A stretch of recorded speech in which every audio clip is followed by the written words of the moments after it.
विद्यार्थी मित्रों, पाठ 2 मानव जनसंख्या के प्रथम भाग में जनसंख्या का वितरण एवं घनत्व, विश्व में जनसंख्या घनत्व का वितरण, जिसमें अधिक जनसंख्या घनत्व वाले प्रदेश, मध्यम जनसंख्या घनत्व वाले प्रदेश, कम जनसंख्या घनत्व वाले प्रदेश एवं जनसंख्या का कद, इन मुद्दों के बारे में हम चर्चा कर चुके हैं। आज हम पाठ 2 मानव जनसंख्या के पार्ट 2 में दूसरे भाग में भारत में जनसंख्या वितरण की प्रादेशिक विभिन्नताएं के बारे में चर्चा करेंगे। अगर जनसंख्या वितरण की दृष्टि से देखें तो भारत में अनेकों विविधताएं एवं विषमताएं मौजूद हैं। इन वैविध्य एवं विषमताओं के कारण जनसंख्या का वितरण पूरे भारत में एक समान नहीं है। देश में अधिक जनसंख्या वाले बड़े राज्य भी हैं, लेकिन इसका मतलब ये नहीं कि ये स्थिति पूरे देश में एक समान हो। जहाँ कहीं भी जनसंख्या का केंद्रीकरण हुआ है, अर्थात जनसंख्या का प्रमाण अधिक है, तो उसमें कुछ परिबल एवं परिस्थितियाँ इसके लिए विशेष रूप से उत्तरदायी हैं। जैसे प्राकृतिक संसाधन, देश के जिन भागों में प्राकृतिक संसाधनों की प्राप्यता अधिक है, वहाँ जनसंख्या का केंद्रीकरण अधिक हुआ है। हमारे देश में जो जनसंख्या का वितरण है, उसकी अनेकों लाक्षणिकताएँ हैं। जैसे अगर हम उदाहरण के रूप में उत्तर प्रदेश, महाराष्ट्र, बिहार एवं पश्चिम बंगाल, ये जो 4 राज्य हैं, ये चारों राज्य मिलकर के देश की कुल जनसंख्या का बहुत बड़ा हिस्सा कवर करते हैं, घेरते हैं। अर्थात देश की कुल जनसंख्या का एक बहुत बड़ा हिस्सा इन चारों राज्यों में निवास करता है। जनसंख्या के वितरण की जो लाक्षणिकताएँ हैं, उनमें एक एक करके हम चर्चा करेंगे उसकी। इसमें पहला पॉइंट है कि उत्तर प्रदेश और महाराष्ट्र, यदि इन 2 राज्यों की जनसंख्या को हम जोड़ दें तो भारत की लगभग चौथाई भाग की जनसंख्या होती है। कहना मतलब कि भारत की जो कुल जनसंख्या है, उस कुल जनसंख्या की 1/4 जनसंख्या, 1/4 भाग उत्तर प्रदेश और महाराष्ट्र में निवास करती है। अगर हम क्षेत्रफल की दृष्टि से देखें तो राजस्थान और मध्य प्रदेश ये क्षेत्रफल की दृष्टि से भारत के बड़े राज्य माने जाते हैं, परंतु उनमें जो जनसंख्या निवास का प्रमाण है कि राजस्थान में 5.6% और मध्य प्रदेश में 6% जनसंख्या निवास करती है। अगला मुद्दा है बिहार का। बिहार राज्य देश के क्षेत्रफल का कुल 2.8% भाग पर फैला हुआ है, लेकिन अगर जनसंख्या की दृष्टि से देखें तो वहाँ पर देश की कुल जनसंख्या की 8.5% जनसंख्या बिहार में निवास करती है। नेक्स्ट पॉइंट है कि हमारे देश के 11 राज्य और 6 केंद्र शासित प्रदेशों में उनका जो कुल क्षेत्रफल है, उनके कुल क्षेत्रफल की तुलना में जनसंख्या का भार राष्ट्रीय औसत से ऊंचा है। नेक्स्ट पॉइंट, जम्मू एवं कश्मीर, अरुणाचल प्रदेश एवं उत्तराखंड में जनसंख्या का प्रमाण उसके भौगोलिक क्षेत्रफल की तुलना में बहुत कम है, क्योंकि यहाँ पर पर्यावरणीय प्रतिकूलताएँ बहुत हैं। जनसंख्या की दृष्टि से देश में सबसे कम जनसंख्या वाला राज्य सिक्किम है। यहाँ पर प्रश्न बनता है कि देश में सबसे कम जनसंख्या वाला राज्य कौन सा है, तो सिक्किम है। और सबसे कम जनसंख्या वाला केंद्र शासित प्रदेश कौन है, लक्षद्वीप है। यहाँ पर 2 एक वाक्य प्रश्न बनते हैं। इसके बाद अंडमान निकोबार, दादरा एवं नगर हवेली, दमन, दीव एवं लक्षद्वीप के केंद्र शासित प्रदेशों की जनसंख्या प्रतिशत में अंडमान निकोबार का हिस्सा 0.03% है। हमारे देश की जनसंख्या का औसत घनत्व 382 है। विकल्प प्रश्न में आ सकता है कि देश की जनसंख्या का औसत घनत्व कितना है, तो 382। अरुणाचल प्रदेश में सबसे कम जनसंख्या का घनत्व है, ये मात्र 17 है, एवं सर्वाधिक जनसंख्या का घनत्व दिल्ली का है। कितनी जनसंख्या घनत्व यहाँ पर है? 11,297। ये तो हुआ जनसंख्या वितरण की प्रादेशिक विभिन्नताएं। नेक्स्ट पॉइंट की चर्चा हम करेंगे, जनसंख्या घनत्व पर असर करने वाले परिबल कौन कौन से हैं। वे कौन कौन से परिबल हैं जिसके कारण किसी क्षेत्र विशेष में, किसी राज्य विशेष में या किसी प्रदेश में जनसंख्या का घनत्व अधिक है। तो विद्यार्थी मित्रों, एक सर्वमान्य धारणा है कि मनुष्य वहीं पर निवास कर सकता है, वहीं पर जीवित रह सकता है, वहीं पर जीवन यापन कर सकता है जहां उसे अपने अस्तित्व को बनाए रखने के लिए और जीवन जीने के लिए अनुकूल परिस्थितियां प्राप्त हों। वहाँ पर जनसंख्या का घनत्व अधिक होता है। लेकिन जहाँ पर प्रतिकूल परिस्थितियाँ होती हैं, उन प्रतिकूल परिस्थितियों में भी विज्ञान एवं तकनीकी की मदद से जीवन जिया जा सकता है, लेकिन उसका प्रमाण, उसका क्षेत्र, उसका विस्तार बहुत कम है। देश के उन भागों में जहाँ पर उपजाऊ ज़मीन है, समतल ज़मीन है, सिंचाई की सुविधा है और अन्य परिबल उत्तरदायी हैं, अनुकूल हैं, वो मानव निवास के लिए अधिक आकर्षित करते हैं, क्योंकि वहाँ पर लोगों की आवश्यकताएं आसानी से पूरी हो जाती हैं।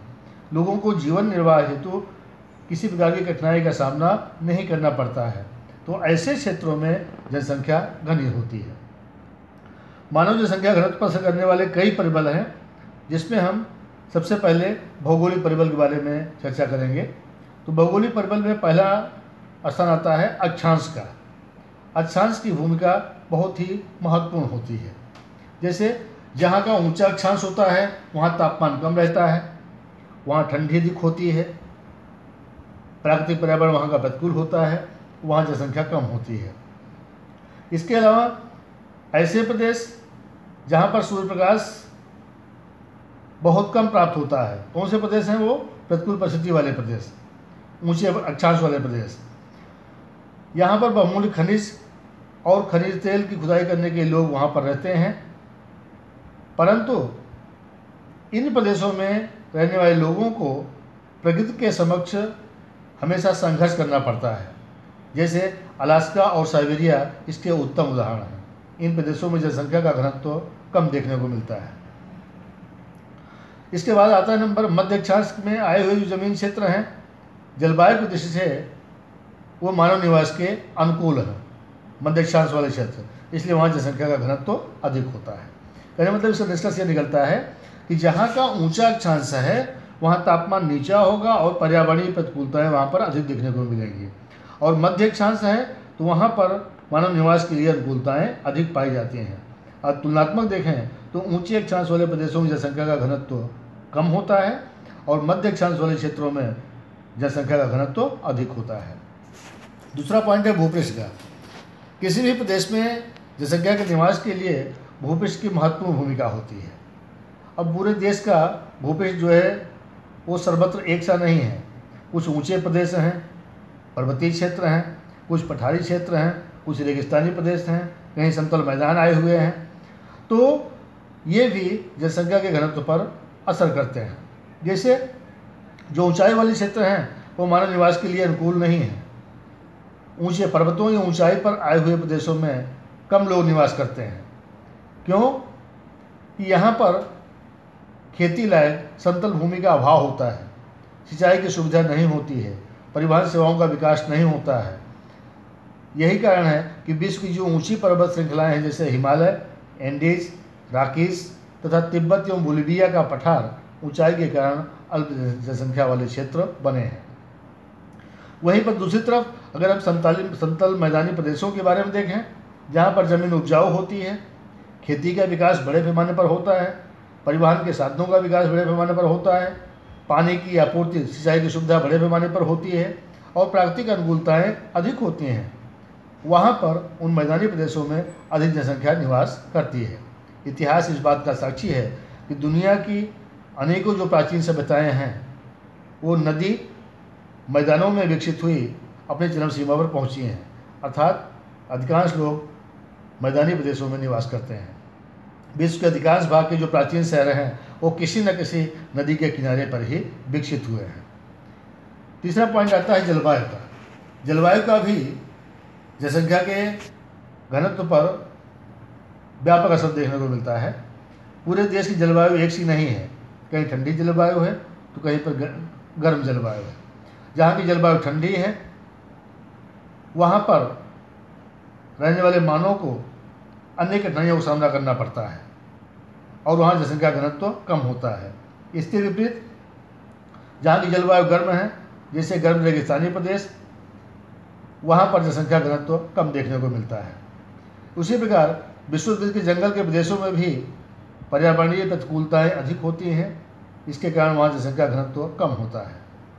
समशीतोष्ण के क्षेत्रों में एवं मानसून जलवायु वाले प्रदेशों में मानव निवास के लिए अनुकूलताएँ अधिक होती हैं, यही कारण है वहाँ जनसंख्या का घनत्व अधिक पाया जाता है। अगला पॉइंट है जमीन। जमीन भी जनसंख्या के घनत्व पर असर करती है। जहाँ की ज़मीन उपजाऊ है, कसदार है, अनेक प्रकार की फसलें उसमें पैदा की जा सकती हैं, वहाँ अनेक फसलों का उत्पादन होता है और थोड़ी सी ज़मीन में ही, सीमित ज़मीन में ही बहुत से लोगों का भरण पोषण हो सकता है। तो नदी के घाटी प्रदेशों में इस प्रकार की अनुकूलता होने से वहाँ जनसंख्या का घनत्व अधिक देखने को मिलता है। विद्यार्थी मित्रों, ये तो जनसंख्या घनत्व पर असर करने वाले भौगोलिक परिबल हुए। भौगोलिक परिबलों के बाद में दूसरा परिबल है आर्थिक परिबल। आर्थिक परिबलों में आता है पहला खनिज संपत्ति। विद्यार्थी मित्रों, कि भारत के जितने राज्य हैं उन सभी राज्यों को एक समान खनिज संपत्ति की सुविधा प्राप्त नहीं है। तो अधिक विषम या प्रतिकूल जलवायु वाले क्षेत्रों में भी यदि कहीं कोई कीमती खनिज प्राप्त होता है तो वहाँ मानव अनेक उपाय करके निवास करता है। पश्चिम एशिया के गर्म रेगिस्तानी प्रदेशों में खनिज तेल के कारण वहाँ जनसंख्या अधिक मात्रा में रहती है। ऑस्ट्रेलिया की गर्म एवं शुष्क जलवायु के कारण वहाँ का कैलगुरली और कूलगार्डी, वहाँ पर 2 सोने की खानें आई हुई हैं। आर्थिक लाभ अधिक होने के कारण वहाँ मानव ने अपना निवास स्थापित किया है। दूसरा पॉइंट है वनस्पति। वनस्पति अर्थात जो जंगल क्षेत्र हैं। विद्यार्थी मित्रों, विश्ववृत्तीय जंगल का आर्थिक महत्व प्रमाण में कम है, परंतु कोणधारी पत्ते वाली वनस्पतियों में वनों की आर्थिक उपयोगिता अधिक होने से उसका भरपूर उपयोग होने के कारण मनुष्य जंगलों के आसपास क्षेत्रों में निवास करते हैं। नेक्स्ट पॉइंट है पानी आपूर्ति एवं उपलब्धि। जल ही जीवन है। जल के बिना जीवन की कल्पना करना व्यर्थ है, क्योंकि जल का उपयोग अनेक रूपों में, चाहे पीने के लिए हो, रसोई काम के लिए हो, कपड़े धोने के लिए हो, सिंचाई के लिए हो, उद्योगों के लिए हो, पशुपालन के लिए हो, जल की बड़े पैमाने पर आवश्यकता होती है। इसलिए पानी की निरंतर आपूर्ति मानव निवास के लिए सबसे बड़ा आकर्षण है। जहाँ पर ये सुविधाएँ, पानी की आपूर्ति की सुविधा प्राप्त होती है, वहाँ पर लोग अधिक मात्रा में निवास करते हैं।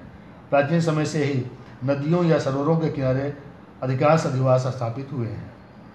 पहला पॉइंट है सिंचाई की सुविधा।